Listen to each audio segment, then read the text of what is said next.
soit éliminé. Actuellement, j'utilise quasiment plus la suite Adobe, à part pour faire de la retouche d'image, par exemple, où j'ai besoin de Photoshop. Mais sinon, je peux m'en servir sur tout mon workflow et ça fait un an et demi que je n'ai pas eu à le remplacer. Sketch, c'est une bonne alternative déjà de par son prix. Il coûte 70 $, donc ça fait à peu près 50 €. Quand on compare à n'importe quel logiciel de la suite Adobe, c'est juste aberrant. Il est très complet d'une certaine manière, mais en même temps très précis. C'est-à-dire qu'avec, vous ne ferez pas de retouche d'image, par exemple. C'est juste pas possible, c'est pas fait pour. Donc là, l'idée, c'est que, comme sur le principe, il est quand même très simple à utiliser, j'espère que vous vous en rendrez compte à l'utilisation. Je ne vais pas expliquer chacune des fonctionnalités ou comment ça marche, mais surtout vous montrer quelles sont les fonctionnalités qui font que c'est un super outil et que c'est bien mieux que Photoshop, par exemple, pour faire une maquette web. Bon, du coup, c'est parti. Alors, je ne vais pas pouvoir vous le faire en mode presse comme Tom l'a fait avec des slides. En fait, je préfère quand même vous montrer comment ça s'utilise. Parce que pour vous montrer un logiciel, ça n'aurait pas de sens de juste vous montrer des images et vous dire là je fais un bouton. Donc voilà, je vais l'utiliser en même temps, donc si c'est un peu trop long, vous criez. Voilà. Alors, pour commencer, Sketch, ce qu'il faut savoir, c'est que c'est un outil exclusivement vectoriel, c'est-à-dire que toutes les formes que vous allez avoir dedans, ça va être comme pour le SVG dont parlait Tom juste avant. On va avoir que des formes vectorielles, un peu comme Illustrator par exemple. Donc pour, je sais pas, quelques autres personnes qui ne sauraient pas exactement ce que c'est, l'idée c'est qu'ici on a une forme vectorielle qui va être dessinée par des points assez précis, où on aura des courbes de Bézier, pardon. Et à côté, en comparaison, ici c'est un bitmap, c'est-à-dire que si je zoome, au final je vois des pixels et c'est moche, etc. Alors l'intérêt principal de Sketch par rapport à Photoshop déjà, c'est que quand on va exporter nos assets, etc., on va pouvoir toujours zoomer, par exemple si on a besoin de faire du mobile en parallèle de faire du web, on va garder les mêmes maquettes, c'est-à-dire qu'on aura juste à lui dire, ben écoute, tu me les exportes en 2 fois plus grand, et comme ça je peux aussi gérer des écrans Retina. Je vais en voir un petit peu plus sur l'export ensuite.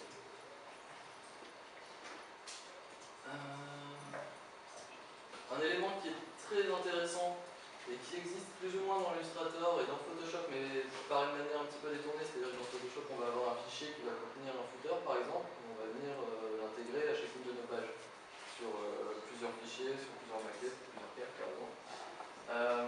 Sketch, ce qui va nous permettre de faire, c'est des éléments complets, plus ou moins complexes, qui vont être modifiés sur plusieurs pages en parallèle, c'est-à-dire que si on modifie un endroit, on aura exactement ce même élément partout sur la page. Ça peut être très utile pour un header, qui sera souvent commun à toutes les pages de votre site, pour un footer, pour des boutons, pour tous les éléments qu'on va répéter en fait. Et c'est là aussi qu'on se rapproche très vite en fait, du travail d'intégrateur, c'est-à-dire que lui va faire à peu près la même chose, il va définir une seule fois son style pour un footer, pour un header, il ne va pas le remettre pour chaque page. Ici par exemple, bon, j'ai un footer, il est bleu, je l'ai mis sur 2 pages différentes, on verra un petit peu le système de pages par la suite. Et ici, j'ai un dossier qui est violet et en fait qui est lié au fait que ce soit un symbole. Alors, ça, je vous laisserai essayer d'utiliser l'application plus tard. Pas ici, mais chez vous. Et vous verrez que c'est quand même très très simple à utiliser. Là, par exemple, si je veux modifier la couleur de mon footer, bon, évidemment, il n'y a rien dedans, mais dans l'idée, pensez que vous pouvez avoir beaucoup de texte à l'intérieur, différents menus, des listes, des choses comme ça. Ça ne change rien. Et là, si je change la couleur, en fait, il va me le modifier sur la page suivante. Et ça marche aussi avec le texte. Ici, par exemple, si je veux modifier mon texte, il est modifié juste en même temps. Voilà, ça c'est le genre de raccourci qui peut vous faire gagner énormément de temps, surtout avec des clients un petit peu tatillons qui voudraient changer, je sais pas, une couleur par exemple, la couleur principale de leur site, et ça 2 jours avant de commencer à intégrer les maquettes. C'est le genre de choses qui peut vraiment vous faire gagner du temps. Ensuite, on aura les styles partagés qui sont un petit peu le même genre et que je trouve plus adaptés pour les boutons justement. Où en fait on va avoir un petit peu comme les styles, alors il me semble que c'est sur InDesign que ça existe, ceux qui veulent l'utiliser, ou même Illustrator d'ailleurs. Donc là par exemple j'ai fait 2 boutons. je vais avoir différents styles de calque. Alors le style, il va comprendre une bordure, il va comprendre un dégradé de fond, il va comprendre qu'est-ce qu'il peut y avoir, un border radius, les arrondis sur les côtés, des choses comme ça. Et donc ici, si je veux changer, hop, ça va changer sans changer le texte de mon bouton évidemment, parce que c'est un style sur l'élément qui est derrière. L'idée aussi, c'est qu'à partir du moment où on a appliqué un style partagé comme ça, à partir du moment où on va le modifier, je sais pas, je le mets vert, hop, il va se modifier par. Ça c'est pareil, c'est un petit peu le même système que pour les symboles, sauf que les symboles ça permet d'avoir des ensembles beaucoup plus complexes, alors qu'un style ce sera que sur un mouvement. On va avoir le même système à peu près pour les textes, c'est-à-dire qu'on va pouvoir définir le nombre porté, une taille de texte, une police, une graisse, des choses comme ça, qui vont être gardées sur tous les éléments où on va avoir appliqué ce style de texte. Donc là par exemple j'ai déjà défini des styles de texte pour cet article. Et ici, j'ai une magnifique typographie par défaut. Et là, je vais avoir à dispo en fait mes différents styles de texte. Donc ça peut marcher pour des titres de page, pour des menus, pour absolument tous les textes que vous avez sur votre page. Et ça peut pas de souci. Donc là, par exemple, si je change ça, hop, ça peut aller du coup très très vite. Et j'ai exactement la même chose. Donc ça aussi, ça va être très proche de l'intégration, où en fait votre intégrateur va juste dire, écoute, si j'ai un paragraphe, je mets une JRGA avec telle taille de typo, ça va se faire automatiquement, exactement de la même manière qu'en intégration, sauf que vous êtes encore sur la maquette. Ça peut être un très gros gain de temps pour vous pour maqueter, et surtout pour la personne qui va ensuite intégrer votre maquette, parce qu'il est sûr que tous vos paragraphes, par exemple, ils font exactement la même taille. Ce qui peut arriver, par exemple, sur des maquettes Photoshop, où on va avoir des éléments qui seront redimensionnés, du coup on a des typos qui sont à 12,3 points, on sait pas pourquoi. Et du coup on ne sait pas quoi choisir. Alors bon, en général, on tranche assez rapidement, mais c'est aussi simple d'avoir directement une taille fixe et qu'on soit sûr qu'elle soit identique sur toute la maquette, en fait, sur toutes les pages de toute la maquette.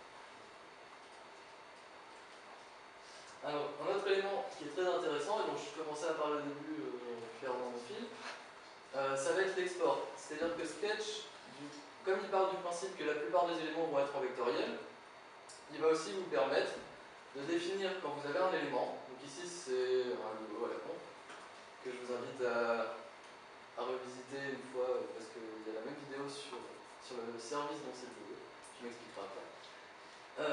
Ici par exemple, je peux exporter, donc vous voyez j'ai à peu près, est-ce que vous voyez ici? À peu près, ouais. Donc là j'ai une fois, deux fois, en fait ça va être les tailles d'images que je veux par rapport au ratio de pixels. Et donc en fait je peux lui dire, bah, écoute j'en veux une à une fois, une à deux fois, une 50 par exemple.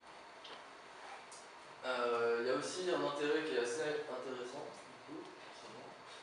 Je commence à me répéter. Si vous voulez par exemple des aperçus très rapides, entre guillemets, Sketch va vous permettre de juste glisser un élément en dehors de votre page. Et ici, si je veux juste récupérer cet élément-là parce qu'on me l'a demandé et je le veux juste rapidement à une certaine taille, je peux l'enlever et il me sort en PNG. Et ça, on peut le faire à peu près avec tous les éléments. Ce qui peut être vraiment un gain de temps aussi, plutôt que d'avoir à aller rechercher dans ces slides, par exemple, ou des choses comme ça.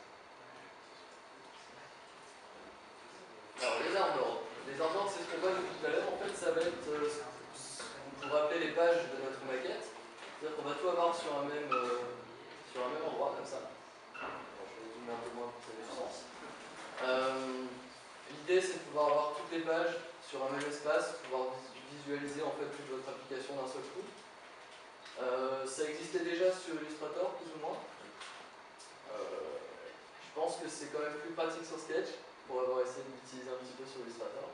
On va avoir aussi beaucoup du coup, de flexibilité, c'est-à-dire que si on veut le déplacer, on le déplace. On va avoir beaucoup de taille par défaut. Alors ici, alors là par contre, je ne vois peut-être vraiment pas très bien. On a à peu près les écrans